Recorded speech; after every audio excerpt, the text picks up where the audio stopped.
Salut à tous et bienvenue sur Colt et Gaulois. Comme chaque semaine, je suis très heureux de vous retrouver pour une nouvelle vidéo où nous allons continuer ensemble d'essayer d'analyser et de mieux comprendre la culture des armes à feu aux US et notamment dans l'état du Kentucky où je vis aujourd'hui.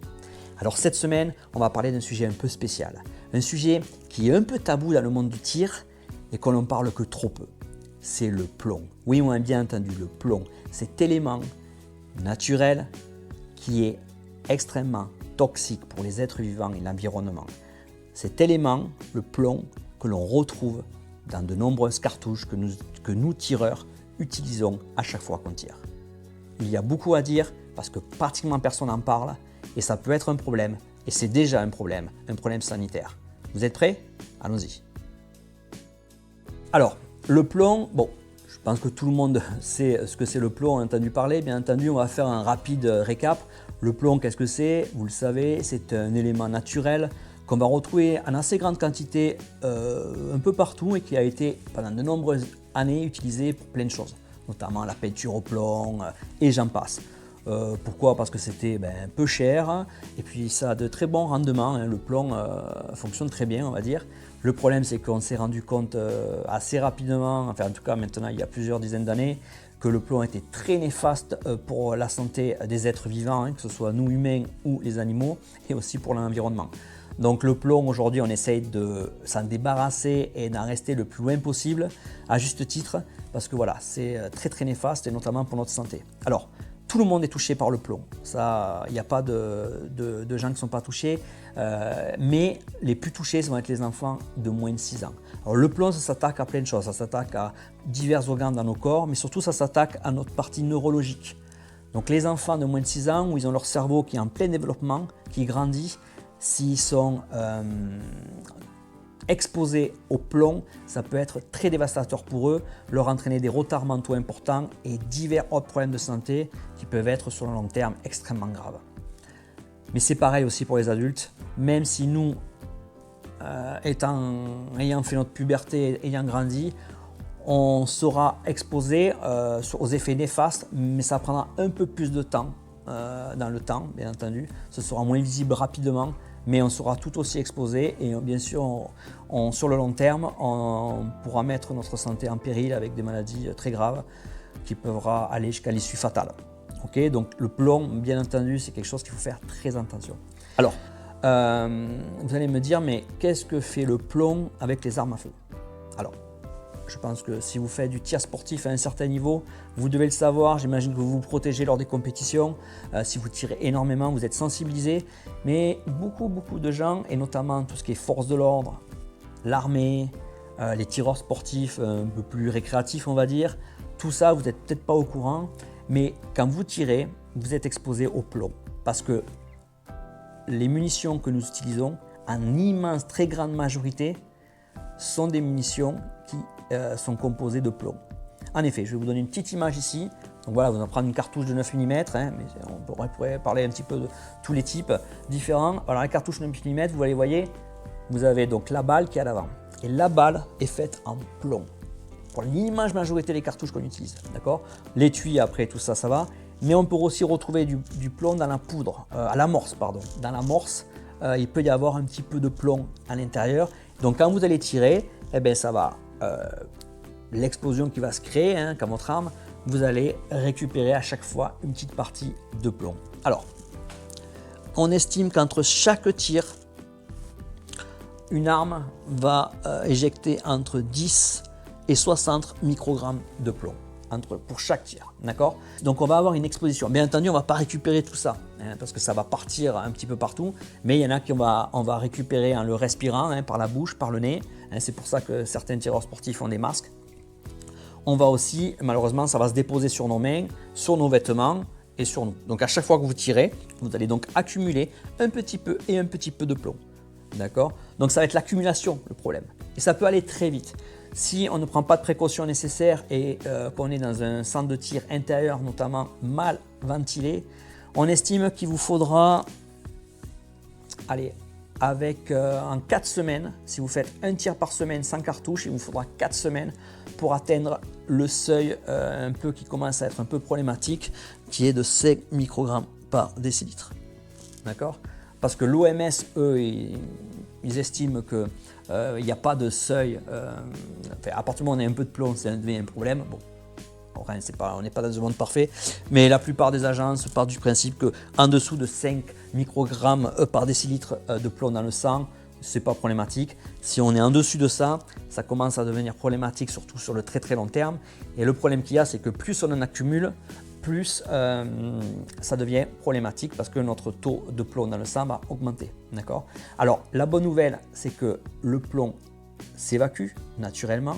La mauvaise nouvelle, c'est qu'il s'évacue très lentement. On estime qu'il faut plusieurs semaines pour qu'il s'évacue du sang et qu'il faut plusieurs années, jusqu'à 20 ans, pour qu'il s'évacue des os. Donc, vous le voyez, l'exposition au plomb n'est pas anodin, d'accord? Il faut faire attention et il faut prendre des précautions dès le début. Et j'en parle parce que moi j'ai fait du tir pendant des années, notamment en France. Quand j'étais dans le cadre de mon travail, on ne m'en a jamais parlé, jamais. Et alors qu'il y a des précautions très simples à prendre pour se protéger nous-mêmes, notre santé et celle d'autrui, notamment notre famille et nos enfants, d'accord? Alors, je vais vous parler qu'est-ce que vous pouvez faire pour vous protéger du plomb. Alors la première chose que vous pouvez faire déjà, c'est les munitions. Comme je vous ai dit, la partie du plomb se trouve dans les munitions. Alors la immense majorité des munitions qu'on utilise, des cartouches qu'on utilise, il y a du plomb dedans. Mais on commence à faire des munitions sans plomb. D'accord? Le problème qu'il y a, c'est qu'elles sont très chères. Beaucoup disent qu'elles ne sont pas aussi efficaces et elles sont difficilement trouvables surtout. Elles sont difficilement trouvables et elles ne sont vraiment pas mises en avant. Donc il existe cette solution. Vous tirez à des cartouches sans plomb, déjà ça élimine une grosse partie du problème, on est d'accord. Ensuite, il existe plusieurs types de munitions. Il existe par exemple ce qu'on utilise très couramment, les munitions qu'on appelle FMJ, Full Metal Jacket. Donc là, vous voyez, la partie de la balle est entourée et protégée, comme ça, le plomb ne peut pas partir. Le problème qu'il y a, c'est que très souvent, l'arrière de la FMJ n'est pas protégée, c'est celle qui est en rapport avec la cartouche. C'est-à-dire que lors de l'explosion et l'impact, le plomb quand même s'évacue et on reçoit du plomb. Donc ce que vous pouvez faire, c'est de passer des FMJ à des cartouches dites TMJ, Total Metal Jacket. Là, la balle en plomb va être complètement recouverte. Ça veut dire lors du tir, il n'y aura pas d'éjection de plomb, ou très très peu s'il y a un peu de plomb dans l'amorce. Mais là, il ne faut pas exagérer, vous êtes tranquille quand même. Mais surtout, vous éliminez l'éjection de plomb au niveau de la balle parce que la cartouche est entièrement recouverte et protégée. Oui, vous vous en doutez, le problème c'est que la TMJ est un peu plus chère que la FMJ. Alors, je sais. Malheureusement, je vous dirais que si vous voulez être vraiment un peu tranquille, la mieux c'est la TMJ. D'accord? Donc pensez-y, vous pouvez déjà changer vos cartouches. Si vous pouvez utiliser des sans plomb, faites-le. Mais si vous utilisez des TMJ, c'est déjà très très bien. Votre exposition sera vraiment mineure. Et après, en faisant un peu attention, vous allez voir que vous ne risquez plus rien. Ça, c'est pour les cartouches. Maintenant, je sais que beaucoup de tireurs le font aussi dans leur cadre professionnel et n'ont pas le choix des cartouches qu'ils utilisent. Si vous êtes dans les forces de l'ordre, vous allez utiliser de la FMJ, pas de la TMJ, c'est comme ça, parce qu'il n'y a plus d'argent. À l'armée, j'imagine vous utilisez aussi des FMJ, pas des TMJ. Donc à ce moment-là, qu'est-ce qu'on peut faire? Des choses très simples, et je ne comprends pas que ce soit très peu enseigné. La première chose déjà, alors là aussi, c'est quand vous choisissez votre centre de tir pour aller tirer, alors ça je parle dans le civil si vous faites du tir sportif, choisissez des centres de tir qui sont plutôt neufs avec une excellente ventilation. Parce que plus la ventilation est bonne, moins vous allez être exposé. Plus la ventilation est mauvaise, plus vous allez être exposé. D'accord? Les centres de tir qui sont un peu à l'extérieur, vous allez être aussi, ça va être meilleur parce qu'il y a une meilleure ventilation et vous allez moins recevoir de plomb. Okay? Donc très important aussi, choisissez bien si vous le pouvez votre centre de tir. Maintenant, quelles sont les autres précautions à prendre? Très simple. La première chose déjà, moi ce que je vous conseille, c'est que quand vous allez tirer, vous allez toujours avoir un peu de plomb qui allait sur les vêtements. Utilisez des vêtements dédiés. Vous arrivez, vous avez vos vêtements de tir, vous tirez. Quand vous rentrez chez vous, vous mettez tout ça dans un sac, dans votre machine à laver, vous le lavez seul et vous nettoyez vos vêtements, à part des autres. Comme ça, il n'y a pas de contamination. Le plomb qui est sur vos vêtements restera sur vos vêtements, ils seront nettoyés et il n'y a pas de souci. D'accord? Moi, je vous conseille ça, avoir une tenue dédiée au tir, que ce soit les chaussures et les vêtements derrière. D'accord? Ensuite, il y a des choses très simples. Quand vous tirez, lavez-vous les mains avec du savon, très important. Et le mieux, utilisez un savon anti-plomb. C'est pas beaucoup plus cher hein, ça peut-être vous coûter 1 euro ou 2 de plus, j'en sais rien. Moi, enfin, je sais qu'aux US, ils vendent des gros trucs, ça peut être utilisé pour tout, hein, du savon qui est spécial pour le plomb. Vous vous lavez les mains à chaque fois que vous tirez, d'accord? Parce que si vous tirez, vous allez avoir du plomb sur les mains.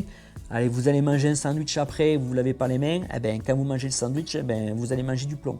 Et c'est comme ça que vous allez ingérer un peu de plomb. Alors, c'est pas beaucoup, mais si vous tirez régulièrement, comme on évacue très très mal le plomb, eh ben, ça va s'accumuler dans votre corps. Et à un moment donné, très rapidement, vous allez dépasser ce taux-là.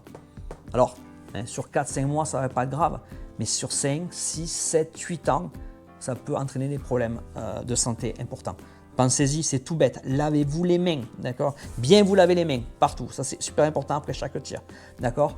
Si vous rentrez chez vous, vous ne l'avez pas fait. Si vous avez des enfants, le plomb, vous ne le voyez pas à l'œil nu. Il va se déposer partout, sur une table, sur un scie, un objet et tout.